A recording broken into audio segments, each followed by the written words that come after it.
Boa noite a todos, é um prazer estar participando do primeiro Congresso Internacional de Análise e Pesquisa Clínica e a minha participação é com a apresentação Aplicações Clínicas e de Pesquisa da Estimulação Transcraniana de Corrente Contínua. Meu nome é Flávia de Moraes, eu sou graduada em Enfermagem e em Psicologia, tenho especialização em Enfermagem Materno-Infantil e Auditoria e Saúde. Tenho formação em neurofeedback e em neuromodulação. Atualmente eu sou doutoranda do programa de pós-graduação em neurociências da Universidade Federal, sendo bolsista do CNPq. Vamos dar o início. Eu vou tirar minha imagem para que fique melhor a apresentação. Eu me coloco à disposição no término dessa apresentação para qualquer dúvida. Muito obrigada. Então vamos lá. A estimulação transcraniana, né, por corrente contínua, ela, que pode-se dizer, né, é uma técnica que consiste na aplicação da corrente elétrica contínua de baixa intensidade no córtex cerebral por meio de eletrodos colocados sobre o couro cabeludo, né, para aumentar, para estimular ou inibir a atividade elétrica de determinadas áreas do cérebro. Mas eu não posso dizer, né, de continuar falando sem falar que o uso de estímulos elétricos não é uma novidade, né?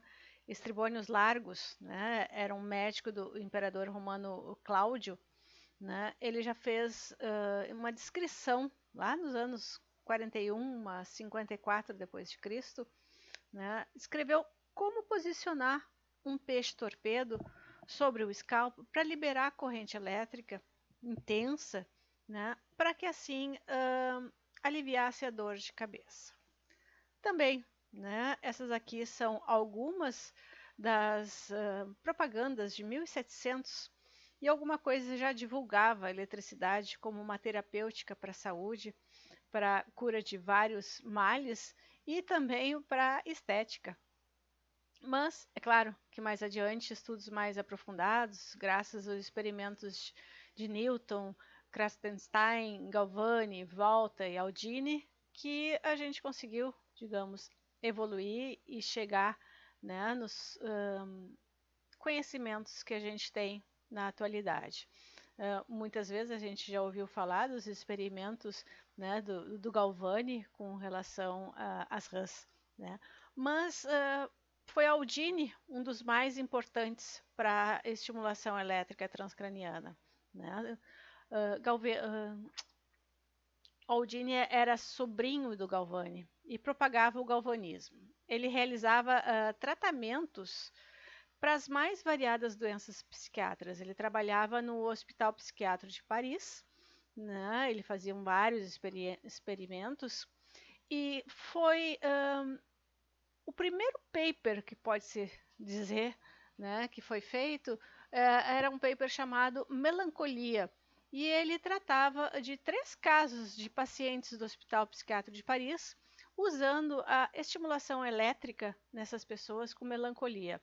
Né? Naquela época se falava melancolia e não o termo depressão, né? Não existia.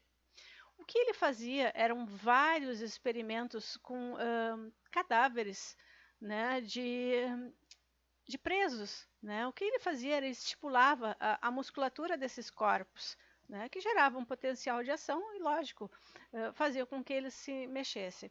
Ele fazia isso apresentando em grandes salas, como se fosse, digamos, um circo, um show, né, e impactava as pessoas. Né? E o que me chama a atenção, assim, que é uma coisa muito curiosa, né, é o fato de que dessas apresentações, numa delas estava Mary Shelley, que escreveu a obra Frankenstein. Dizem, né, que foi baseado nesses experimentos que ela viu dos shows, né, do Aldini, que ela escreveu a obra Frankenstein. Inclusive tem um filme com o mesmo nome, né, Mary Shelley, que mostra muito desse momento, né, digamos, da ideia de escrever o Frankenstein. Mas o que a gente também tem que lembrar é que o uso, né, seguiu o uso da eletricidade, né? Entre 1750 e 1950 ainda teve muito do uso um pouco terapêutico, empírico, né, da eletricidade, da estimulação elétrica. Nos anos 30, a eletroconvulsoterapia, né, usada de uma maneira totalmente diferente do que a gente tem na atualidade. Nos anos 30 e 50, os estudos intraoperatórios de Penfield. Nos anos 60 e 70, aí começaram-se, né, alguns estudos com a ETCC, e de 98 em diante, uma abordagem mais contemporânea, né, em função da ETCC. Cabe salientar, né, mais como um informe, né, que a estimulação magnética ela teve seu uso, né, diagnóstico e de pesquisa em 1985. E que cabe lembrar, né, dentro dessas datas, que foi lá pelos anos 50, né, que os psicofármacos começaram a ser usados.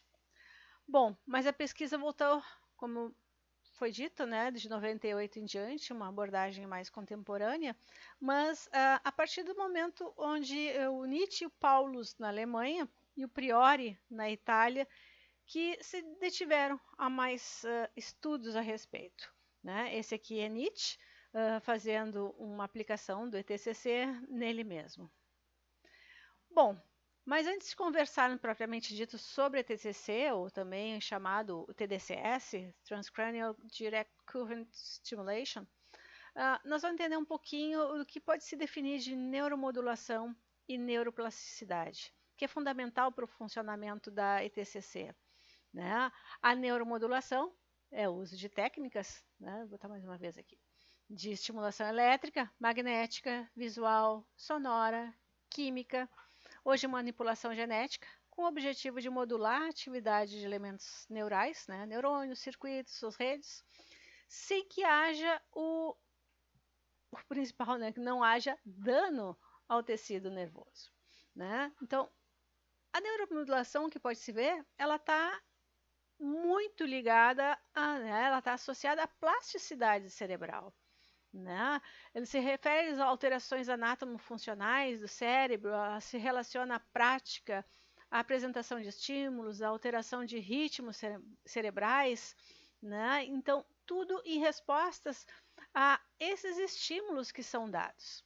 Né? Depende da sua experiência, ela pode ser adaptativa ou patológica, ela pode ser potencializada ou inibida. Nessa imagem aqui, o que a gente pode ver é o início de uma plasticidade.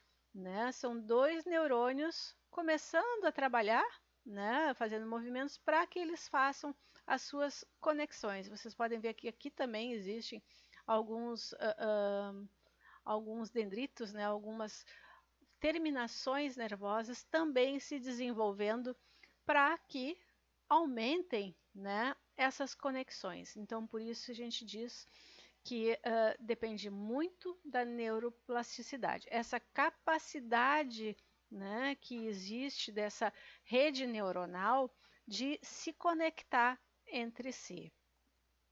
Né? E o que a gente pode ver, assim, no que se refere a alterações anatomofuncionais do cérebro, né? Ela se relaciona à prática, à apresentação de estímulos, a alterações de ritmos cerebrais, e o que se observa pela modulação, né, do potencial de repouso da membrana neuronal. Né? É a alteração da conformação, né, das proteínas transmembrana que vai modular assim a taxa de disparo neural. Então, quanto mais estimulados, né, mais frequentes, mais intensos, ela vai ter potenciais de maior duração. E quanto menos frequentes, menos intensos, é o que a gente chama de Long Term Depression, LTD, né? E o de estímulos, o LTP. Então, relembrando assim, quanto mais frequentes e mais intensos, né, o LTP, um aumento dessa eficácia sináptica. Então, o que a gente pode comparar que esse momento aqui, né, é o que aconteceu naquele vídeo. Né? Mais conexões tiveram, mais canais foram abertos, né? E de uma depressão, né? Menos frequente, menos intenso, é uma diminuição dessa eficácia sináptica. Enfim, então a neuromodulação clínica, né? Cabe também, não só clínica, mas para pesquisa também. Ela pode ser dividida entre invasiva e não invasiva. As invasivas são a estimulação cerebral profunda, a epidural e estimulação de nervo vago. Cabe salientar que estudos recentes já estão se desenvolvendo de estimulação de nervo vago na técnica que não necessita ser invasiva, tá? Então, é uma técnica que já está abrindo, digamos nós, novas possibilidades. Mas a divisão, né, que a gente tem agora atualmente, né, é a ECT, a eletroconvulsoterapia. Ela foi muito usada, né, no passado, de uma técnica diferente, né? Ela caiu no esquecimento por muito preconceito e por ser considerada uma técnica muito agressiva, mas depois ela volta com mais tecnologia, né, e com mais método. E o que nos interessa, né, é a estimulação elétrica transcraniana. Cabe lembrar que a estimulação transcraniana ela tem três modalidades, vamos dizer assim, mas o que eu vou me ater nessa apresentação é a estimulação transcraniana por corrente contínua, né, chamada de ECT, ETCC ou TDCS. Né? E existem também, né, cabe lembrar que existe também a estimulação transcraniana por corrente alternada e a estimulação transcraniana por ruído aleatório, são outras técnicas. Bom, quem já estudou, né, e é da área da saúde, estudou um pouquinho de né, ou neuroanatomia, certamente, né, vai, digamos, se lembrar, né, relembrar dessas áreas de Brodmann, né, que são, digamos, áreas correspondentes a certas funções que existem. Né? Esse aqui é um desenho formulado pelo Brodmann, em 1909. Né? Então, assim, foram numeradas essas regiões e até hoje se utiliza. Mas a gente tem que lembrar que, digamos, essas áreas elas têm predominância dessas funções, né? Dessas características dessas funções, mas elas não trabalham sozinhas, né? A gente trabalha com as redes neurais, né? Cabe lembrar que essas regiões se interconectam formando essas redes, né? Isso se dá principalmente, né, a neuroplasticidade, que foi falado anteriormente. Então eu peço que vocês guardem muito bem essa imagem, porque ela é muito interessante para relacionar, né, o funcionamento da ETCC mais adiante. Bom, finalmente, né, o que a gente pode apresentar, né, a tão esperada, né, técnica de ETCC, né, ela promove a neuroplasticidade, potencializa efeitos, né, de outras terapêuticas, né, tanto com uso farmacológico ou não. Né, ela pode ser usada sozinha ou concomitante com outros terapêuticos. Né? Então, é uma técnica muito eficaz. Né? Ela se usa, né, basicamente para mecanismos de desordem psiquiátricas, neurológicas, inclusive. Né? É uma alternativa de tratamento, hoje em dia, muito bem estudada, e ele tem um crescente interesse, né? Que tem levado ao aumento do uso, né? Não só na pesquisa clínica, como na clínica, né, propriamente dita. Por quê? Né? Por causa de algumas características que é muito interessante. Né?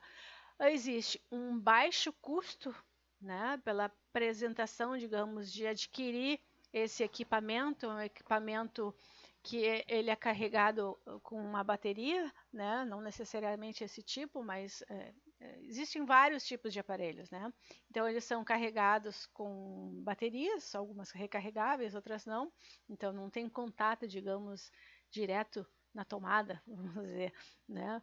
Pode ter para carregar. Então, assim, é esse uso, né?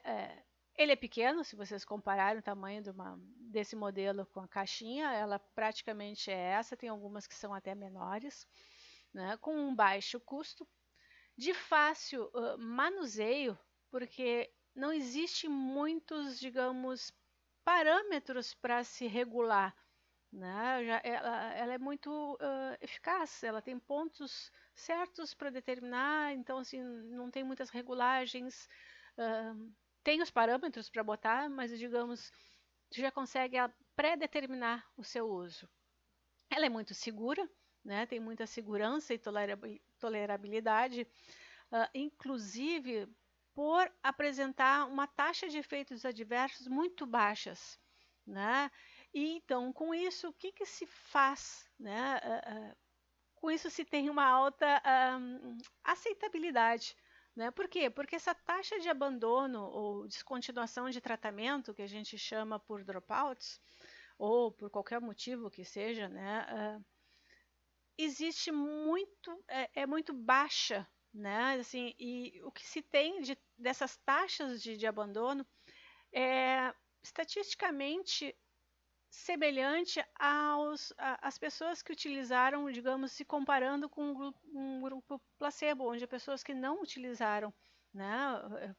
Existe o grupo experimental, o grupo placebo, e eles tiveram basicamente o mesmo percentual de, de relatos de efeitos adversos, né?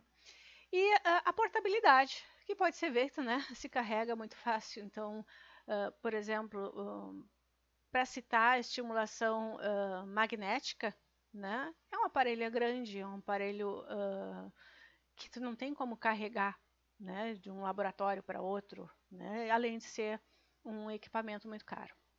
E aí o que a gente vê também que tem levado, né, ao aumento de uso pela menor complexidade desses parâmetros que existem, né, com relação a alvo, intensidade de corrente, duração da sessão e eletrodos. Nós vamos falar sobre todos eles adiante. Como se vê, né, os locais de aplicação se baseiam na área que se quer atingir, né, em função de qual é o objetivo, né, dessa intervenção, e com isso se utiliza a localização dos eletrodos, né, num sistema que se chama sistema 10-20, onde aqui é a região central, os lados, né, ímpares correspondem ao lado esquerdo, os lado par são do lado direito, né? As letras correspondem às suas regiões, né? Frontal, temporal, central, parietal, temporal também, occipital e assim por diante. E aí o que se vê é que existem inúmeros locais de aplicação. Lógico, em função do que se quer, qual é o objetivo que se quer intervir, né? Ela pode também ser na posição bipolar ou bicefálica, usando o que a gente chama de um ânodo e um cátodo. Tem regiões do Brasil que chamam anodo e cátodo, né? Eu, como sou do sul, a gente tem o hábito de dizer ânodo e cátodo. E a outra posição também é a monopolar, onde se usa um cátodo, né, na região do crânio e uma posição contralateral. Pode ser também ao contrário, né, um cátodo aqui e um ânodo. Tudo vai, como eu já tinha falado, vai variar em função do que se quer atingir e qual área de abrangência. Essa aqui é uma outra imagem do sistema 10-20, né, para fazer a localização para se posicionar o eletrodo adequadamente, né? Se chama 10-20 em função dos percentuais de 10% e 20% que tem entre essas posições.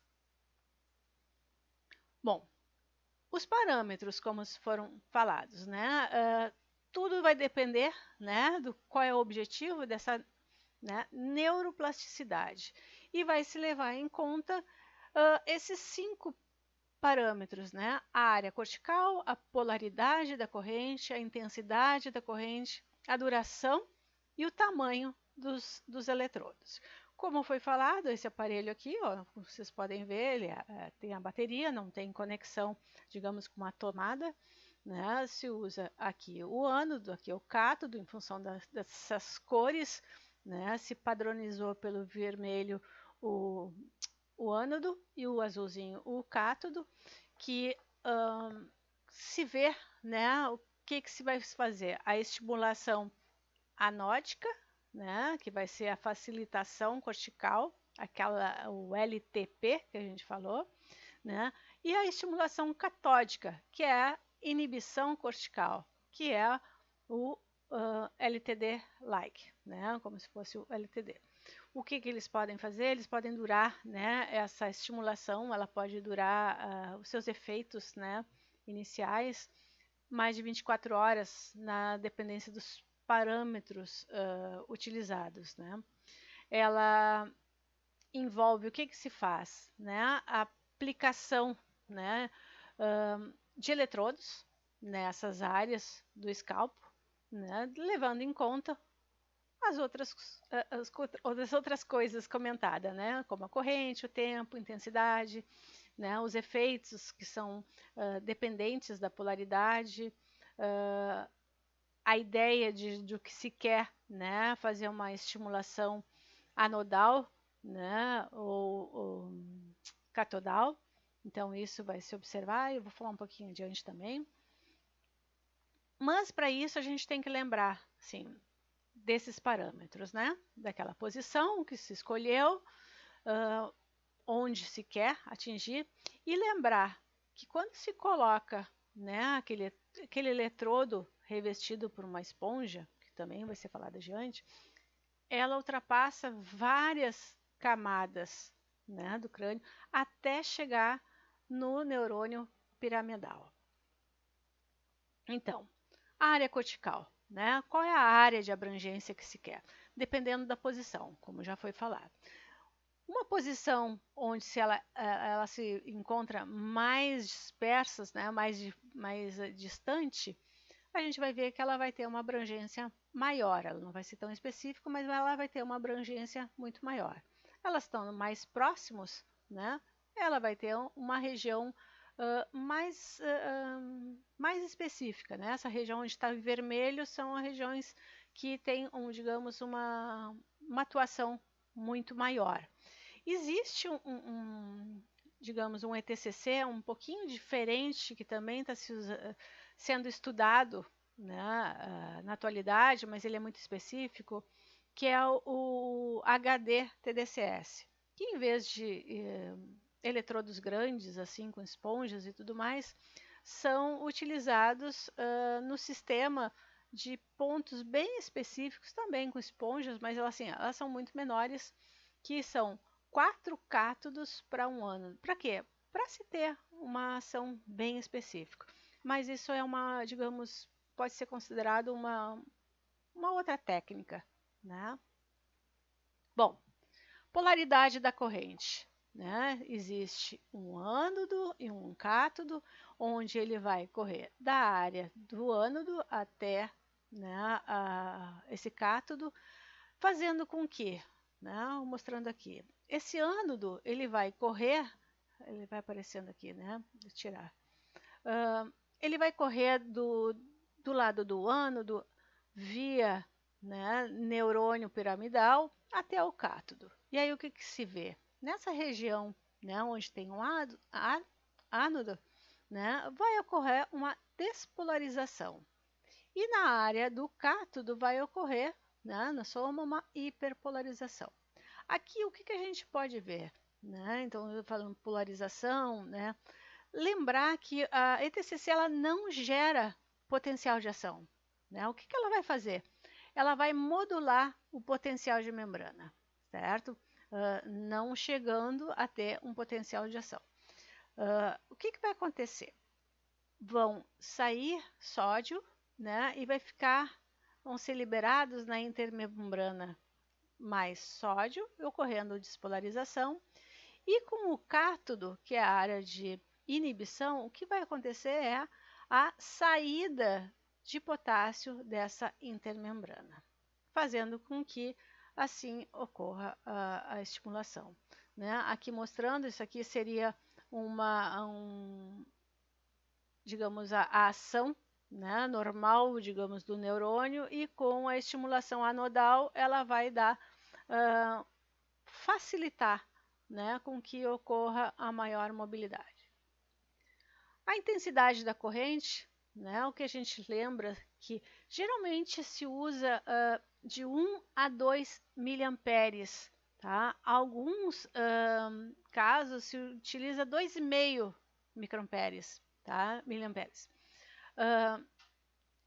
Ultimamente, alguns estudos têm mostrado que até 4 microamperes têm sido considerados seguros, certo? Mas, em via de regra, entre 1 a 2. E aí o que se pergunta, né? Uma grande preocupação teórica que se tem. Tá, e se exagerar, né? Exceder a intensidade pode causar algum dano? Isso é muito improvável. Foi feito um estudo, né, comparando humanos com ratos de laboratório, né, e o que se viu, né, que se sabe, os protocolos é de 1 a 2, né, microamperes, com eletrodos de 35 metros quadrados, né, centímetros quadrados, desculpa, então que são eletrodos de 7 centímetros por 5 centímetros, né, e se fez proporcionalmente nessa magnitude, vendo até quando poderia causar esses danos. E aí existe uma correspondência que, se fosse no cérebro humano, teria que corresponder a 120 miliamperes. Então, tu imagina a quantidade, né, para se conseguir ter algum dano. O que aconteceria antes, né? Então, o que se conclui? Que muito antes de gerar uma lesão cerebral, iria ocorrer uma lesão cutânea, que se dá com muito menos amperagem. Aqui, outro parâmetro é quanto tempo se faz, né, de aplicação de TCC. Em média, de 10 a 60 minutos. O que se faz? Aqui está separado entre a estimulação anodal e catodal, mas elas correm juntas, né? Existe o que a gente chama de uma rampa de amperagem e a estimulação propriamente dita, né? Depois uma rampa de descida. Essa rampa de descida e subida, né, ela leva de 10 a 30 segundos, e o mesmo da de descida. O que acontece quando a gente faz, na pesquisa clínica, sempre se tem uma comparação com um grupo que a gente chama, um grupo sham, né, onde se simula a aplicação. Eles recebem essa parte aqui e esta parte aqui. Por quê? Porque a amperagem ela é muito baixa e nesses 10 a 30 segundos, né, de subida e descida, seria um momento onde possivelmente a pessoa poderia perceber alguma alteração, algum formigamento, alguma ação, né, que possa sentir, geralmente um pouquinho, um leve formigamento que dá. Então, se estimula, né, nos grupos experimentais, nos grupos controles, essa parte, para que ela seja utilizada. Né? No grupo de intervenção, ele utiliza essas duas rampas e o tempo que vai de 10 a 60 minutos. O tamanho do eletrodo, como foi falado, né, existem vários tipos, né, dependendo da empresa, o modelo em si, mas ele não foge, né, de dois tamanhos, o tamanho de 5 por 5 e o tamanho de 5 por 7. Os mais utilizados são o de 5 por 7, porque ele abrange uma área maior, né, então por isso a preferência. E lembrando que esses eletrodos, eles têm, por exemplo, esses aqui, eles têm o eletrodo de borracha, mas eles têm que ser envolvidos como se fosse uma capinha, né, de um tecido próprio, para que seja envolvido em soro fisiológico, né, o soro fisiológico que vai fazer o contato. E obrigatoriamente tem que ser o soro fisiológico. Às vezes acontece alguns efeitos adversos, como a queimadura propriamente dito, que nós vamos falar, porque em vez do soro é utilizado água, e a água é totalmente diferente do soro fisiológico. Aqui também, ó, tem um modelo outro diferente, né? E além desses parâmetros que foram falados, a gente tem que lembrar de duas coisas que é muito interessante, né? O tempo que pode ser utilizado entre uma sessão e outra e o número de sessões. Então, esse tempo ela pode ser feito até 2 vezes no dia, né? E o número de sessões num número máximo de 40 sessões. O que a clínica, né, e até a pesquisa utiliza? Geralmente são aplicações diárias, né, de uma vez ao dia, sendo de segunda a sexta, né, em função de a pessoa não ter que não ir digamos, nos laboratórios no final de semana. Então se utiliza esse número de sessões, então o número máximo de 40 sessões. Existiu um caso que até foi relatado num paper, que foi de um paciente que é da USP, um paciente que apresentava esquizofrenia bem severa, com 24 anos, que ele fez por cerca de 3 anos de TCC, que deu, digamos, em torno de 1000 sessões, né? E ele em nenhum momento apresentou efeito adverso, mas ele foi um caso assim muito específico, né? Muito controlado, mas muito específico. Mas o que se diz é o máximo 40 sessões. Falando em efeitos adversos, então, existe um formulário, né? Para cada sessão, a gente pede que o participante relate se ele sentiu algum efeito, né? Então, seja qual for, ele relata, né, se teve ou não, qual é o grau de severidade que considera e também se avalia qual é a relação que teve, se teve, né, com essa estimulação. E o que se observa desses efeitos mais comuns, né, relatados na literatura é o eritema, coceira, queimação, né, a sensação de queimação, formigamento, parestesia, dor de cabeça, fadiga, dificuldade de concentração. Eventos raros, né, mostram a queimadura, né, a queimadura da pele. Então esse foi um relato até mostrado num paper, mas que o que foi visto é que quando ocorre esse tipo de evento, né, de esse efeito adverso, ele geralmente é porque por técnica inadequada, né? O que eu quero dizer? Foi usado água em vez de soro, como mencionado, né? Foi feito um contato direto da pele, sem o uso do soro fisiológico, ou foi feita uma abrasão muito excessiva para preparar a pele, né? E com isso fez uma lesão de pele, a pele se tornou mais sensível e com isso possa dar essa queimadura. E a pressão desigual do eletrodo, né? Um lado mais apertado que o outro, e isso pode resultar numa densidade desigual, né? E com isso provocar essa queimadura. Então, o que se vê é por técnica inadequada. E os efeitos adversos mais comuns, o que chama atenção, né, deles, que relatos na literatura, é que é a coceira, formigamento, dores de cabeça, dor, né, e desconforto. Mas se observar, né, nesse estudo do Brunoni, em 2011, é que as taxas foram muito semelhantes de eventos, né, adversos entre os grupos ativos, aqueles que receberam, né, a intervenção propriamente dita, em relação a grupos que não receberam, que foram simuladas essas aplicações. E elas, estatisticamente, elas não têm relevância, né? Não tem diferença nenhuma. Então, o que leva a crer que esses efeitos adversos elas podem estar correlacionados com o efeito placebo.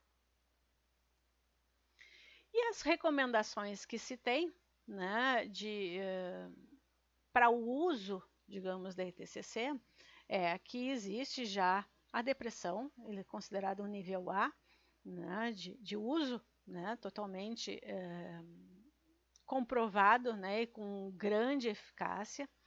nas síndromes dolorosas e nas reabilitações por pós-AVC. Também, né, isso aí tudo foi retirado dessa última meta-análise do Fregni do ano passado, né, está bem recente, foi do final do ano passado. Então, se observou também os usos para esquizofrenia, dependência química de álcool, e cabe lembrar que das dependências de opioides, por exemplo, ela não foi tão efetiva, mas na dependência química de álcool, ela tem sido muito bem, uma eficácia muito boa. Também é usado para epilepsia, a doença de Parkinson, para o toque, para tratamento de cefaleia, de zumbido, da performance cognitiva, principalmente em função da senescência e doenças de Alzheimer, né? E estudos também com a ansiedade. A ansiedade é o estudo onde eu estou desenvolvendo minha tese de doutorado, em função de que existem poucos estudos, né? Existem estudos, mas com um N, né, um número muito pequeno de população envolvida. Então, a ideia é que se torne mais detalhado, digamos, o estudo. Então, esse é o meu, digamos, o que eu vou desenvolver o estudo na minha tese. As contraindicações, né, com relação ao uso, né, que não se recomenda que use, são pessoas que tenham pele prejudicada, né, doenças de pele, vitiligo, algumas lesões, né, porque além do risco de dano à pele, riscos de mais danos, né, de mais lesões. Pessoas que têm nos implantes as placas metálicas, né, porque um exemplo, né, se for uma pessoa que tem um marca-passo, vai fazer uma estimulação elétrica, né, então, assim, pode ter uma alteração desse marca-passo. E o mesmo também de placas metálicas cranianas, né, elas podem correr o risco, né, cranianas ou de válvulas em si, correrem um risco de aquecimento. E nas condições neurológicas também existem muitos riscos desconhecidos, né? E eles não são profundamente investigados até em função do risco que possa estar envolvendo, né? Então, por isso não se recomenda. Os profissionais que mais, digamos, estão utilizando a ETCC, enfermagem, fisioterapia, fonoaudiologia, psicologia e medicina, mas cabe uma ressalva aqui, né, desses profissionais, seus conselhos são regionais, então, assim, com exceção da fonoaudiologia, que teve o Conselho Federal de Fono, né, dando um parecer favorável, os outros profissionais têm pareceres nas suas regiões. Então, quem tem interesse e vontade de trabalhar com isso ou pesquisar, que veja com seu conselho, né, da sua região se é o mais indicado, né, se ele está autorizado para o seu uso.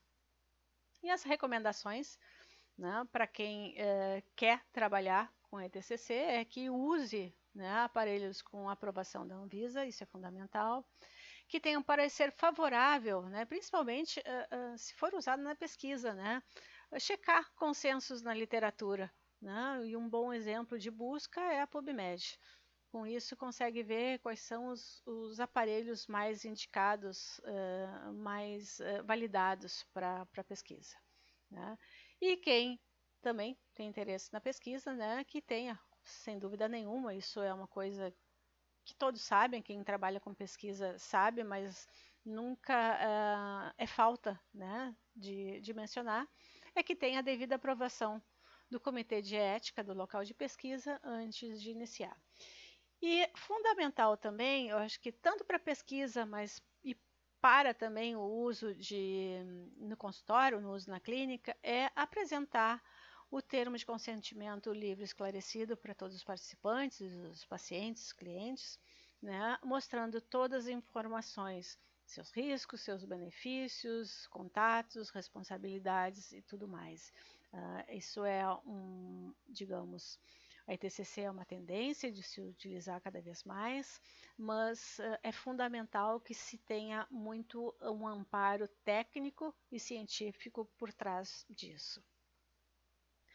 Bom, o que eu tenho, né, para apresentar é isso. O meu muito obrigada, me coloco à disposição, né? Eu continuo aqui, né, para tirar qualquer dúvida, a gente tem um tempo ainda para poder conversar. Agradeço a todos, eu coloquei meu e-mail aqui, fico à disposição para sanar qualquer dúvida que queira perguntar, conversar, trocar ideias, né? Fico à disposição. Muito obrigada por tudo, né, para todos e uma boa noite.